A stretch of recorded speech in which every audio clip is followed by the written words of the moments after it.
धर्म क्षेत्र कुरुक्षेत्र समवेत योत्सवः, ये भगवत गीता का पहला श्लोक है।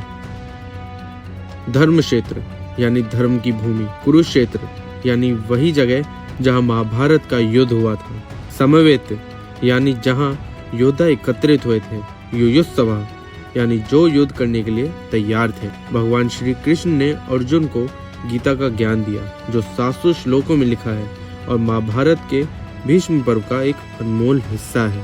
आप सभी का स्वागत है इस धर्म भूमि पर जहां महाभारत का इतिहास लिखा गया था।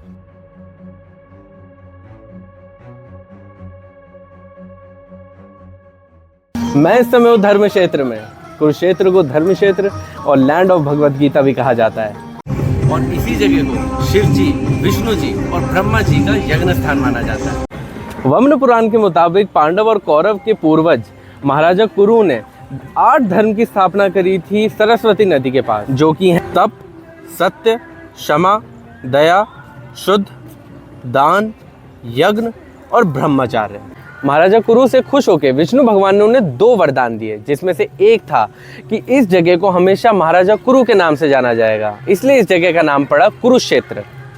और दूसरा वरदान ये मिला कि जिस भी व्यक्ति की मृत्यु यहाँ होती है कुरुक्षेत्र में, उसको सीधा स्वर्ग प्राप्त होगा। यहाँ की हिस्ट्री और इम्पोर्टेंस जानने के लिए चलते हैं आगे।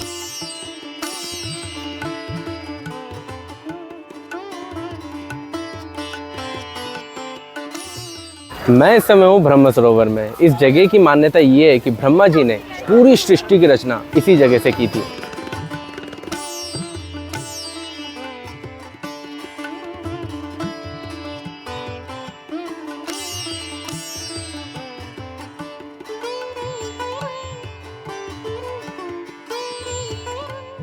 भक्त अपनी श्रद्धा और आस्था के साथ हाथ जोड़कर पूजा प्रार्थना करते हैं।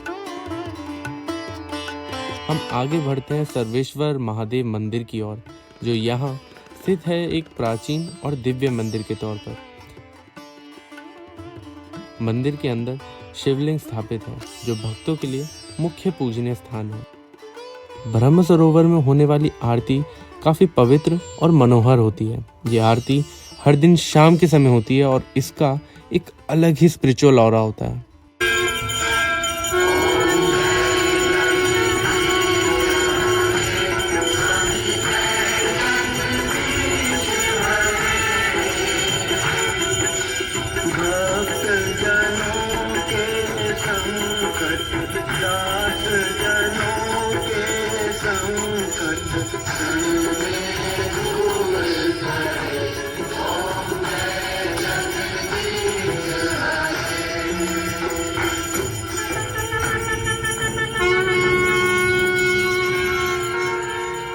जब मैं ब्रह्म सरोवर की आरती देख रहा था तो रोशनी पानी पर बहुत ही खूबसूरती से चमक रही थी और मुझे पता ही नहीं चला कि कब रात हो गई।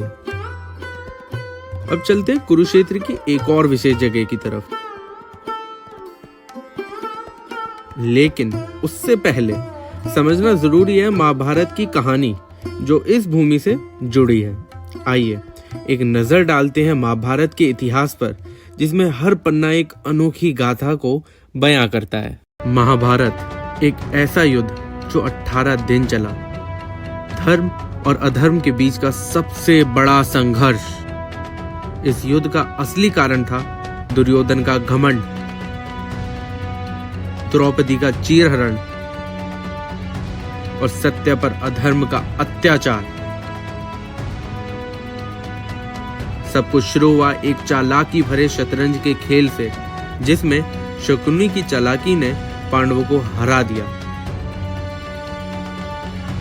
राज्य गया, द्रौपदी का अपमान हुआ और पांडवों को 13 साल का वनवास मिला। फिर आया कुरुक्षेत्र का महायुद्ध, एक ऐसा संग्राम जिसमें अधर्म का पूर्ण विनाश हुआ और अंत में धर्म की विजय हुई और महाभारत एक इतिहास बन गया। युद्ध के दौरान ज्योतिषर में श्री कृष्ण ने अर्जुन को भगवत गीता का ज्ञान दिया और अपना विश्व रूप दर्शाया। और अब हम उसी पवित्र स्थल ज्योतिषर तीर्थ पर हैं जहां ये ज्ञान दिया गया था। ये जगह है ज्योतिषर तीर्थ। महाभारत का युद्ध यहीं आरंभ हुआ था। कृष्ण भगवान ने अर्जुन को गीता का पाठ यहीं से पढ़ाना शुरू किया था। और जो मेरे पीछे इस समय जो पेड़ है, ये वाला, इस पेड़ को करीबन 5500 साल पुराना माना जाता है।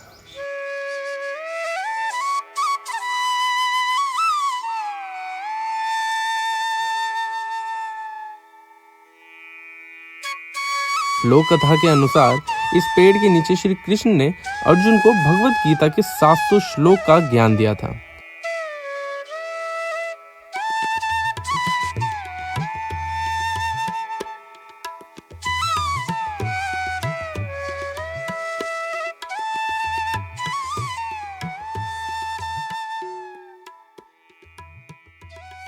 अर्जुन युद्ध करने के लिए असमंजस में थे और श्री कृष्ण ने युद्ध भूमि में उनका मनोबल बढ़ाया और धर्म का महत्व समझाया। कहा जाता है कि श्री कृष्ण ने इसी स्थान पर अपना विश्व रूप प्रदर्शित किया था।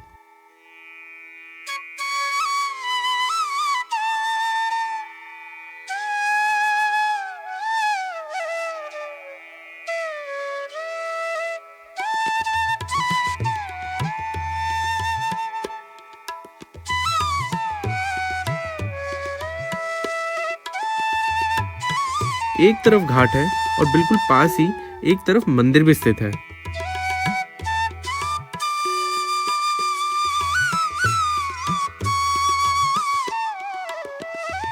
अब चलते हैं कुरुक्षेत्र की एक और पवित्र जगह की तरफ। यहां से निकलते ही रास्ते में 1 किलोमीटर दूर एक नया इस्कॉन मंदिर दिखता है जो अभी अंडर कंस्ट्रक्शन है। इसका स्ट्रक्चर बिल्कुल उस रथ की तरह डिजाइन किया गया है जो महाभारत के युद्ध के दौरान श्री कृष्ण ने अर्जुन के लिए चलाया था।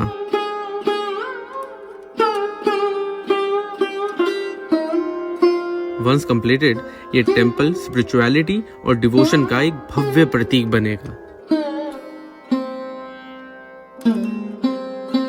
अब हम भीष्म कुंड की ओर बढ़े।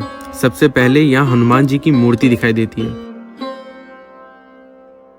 हनुमान जी बल और भक्ति के प्रतीक है और युद्ध के दौरान उनका आशीर्वाद पांडवों के साथ था।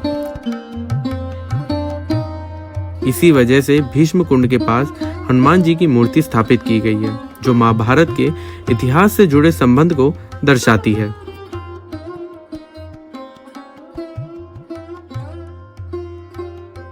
भगवान कृष्ण को देख युद्ध के 10वें दिन भीष्म पितामह अर्जुन पे तीर चलाना बंद कर देते हैं। उसी समय अर्जुन भीष्म पितामह पे तीर चला पाता है। तीर इतने चलते हैं कि भीष्म पितामह के लिए पूरी तीरों की शैया बन जाती है।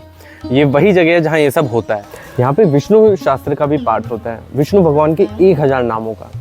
जब भीष्म पितामह शैया पर लेटे हुए थे उस समय भगवान कृष्ण ने पांडवों को ये पाठ पढ़ाया था।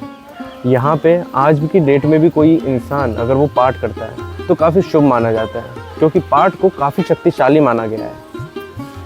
इस जगह को बाणगंगा कहते हैं। यहीं पे ही अर्जुन ने भीष्म पितामह की प्यास बुझाई थी। जब उन्हें प्यास लगी तो अर्जुन ने इसी जगह पे तीर मारकर पानी उत्पन्न किया। उसी से उन्होंने अपनी प्यास बुझाई।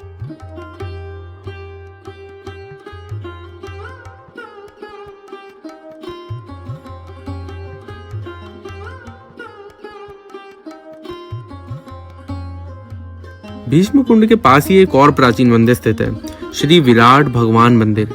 ये मंदिर राजा विराट से जुड़ा है जिनके राज्य में पांडवों ने अपना अज्ञातवास बिताया था।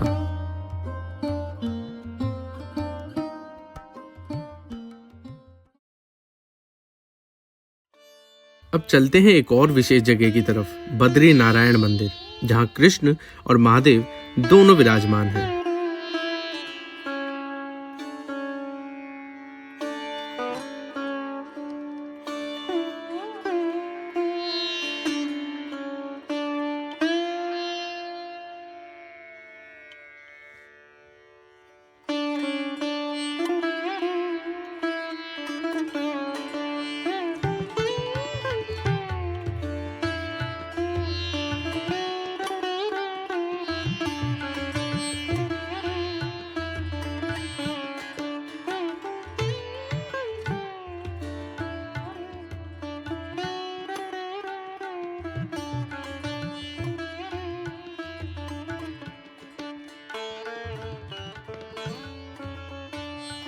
मंदिर के अंदर कई मूर्तियां स्थापित हैं जो अपनी अलग ही शिल्प कला और दिव्यता से मन को आकर्षित करती है। और यहीं पे ही आपको 12 ज्योतिर्लिंगों के भी दर्शन मिलते हैं।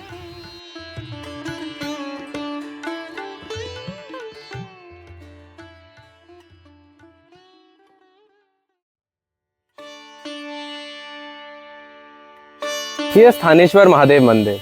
युद्ध शुरू होने के समय भगवान कृष्ण और पांडव इसी मंदिर में ही आए थे।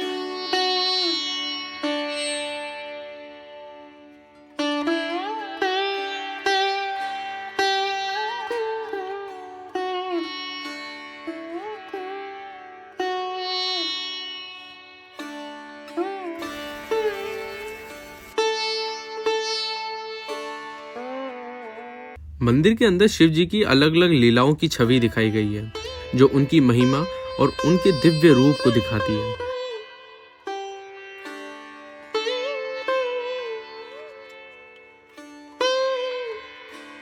कहा जाता है कि प्राचीन भारत के सम्राट राजा हर्षवर्धन ने इस मंदिर के संरक्षण और विकास में योगदान दिया।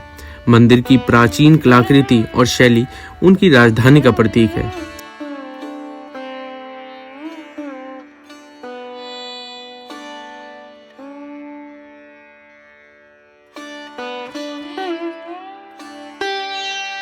मंदिर में स्थापित शिवलिंग प्राचीन है और इसे असीम शक्ति और पवित्रता का प्रतीक माना जाता है।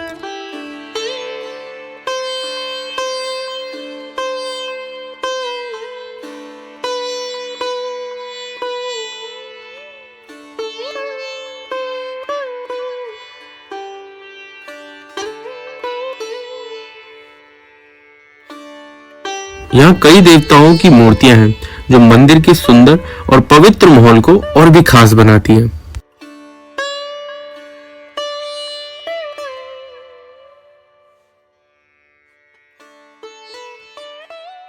अब हम जिस जगह जा रहे हैं वो हमारी वीडियो की लास्ट डेस्टिनेशन होगी।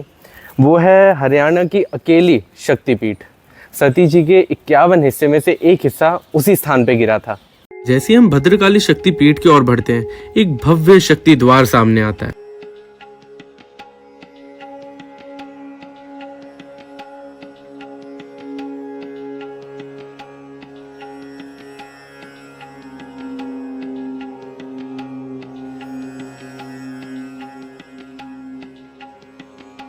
यह भद्रकाली मंदिर।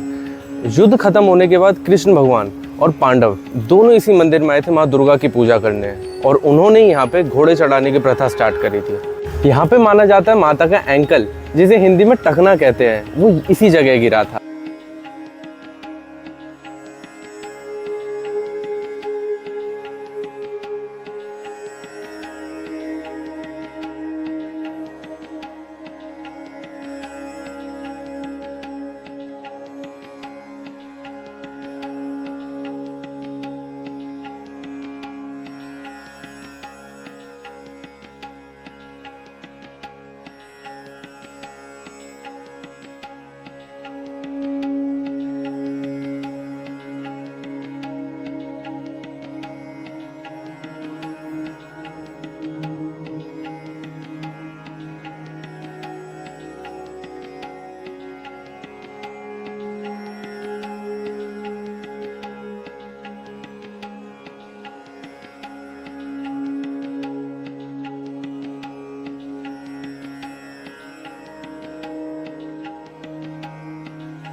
माँ भद्रकाली शक्तिपीठ के दर्शन करने के बाद उसी के साइड में शनिदेव मंदिर है जो शक्ति और सुरक्षा का अनुभव कराता है।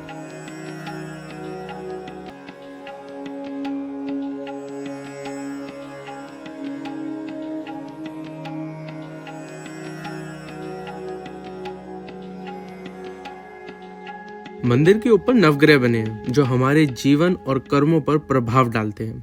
शनि देव को कर्म फल दाता माना जाता है और ये नवग्रह दिखाते हैं कि ग्रह दशा और शनि का असर हमारी जिंदगी में कितना महत्वपूर्ण है।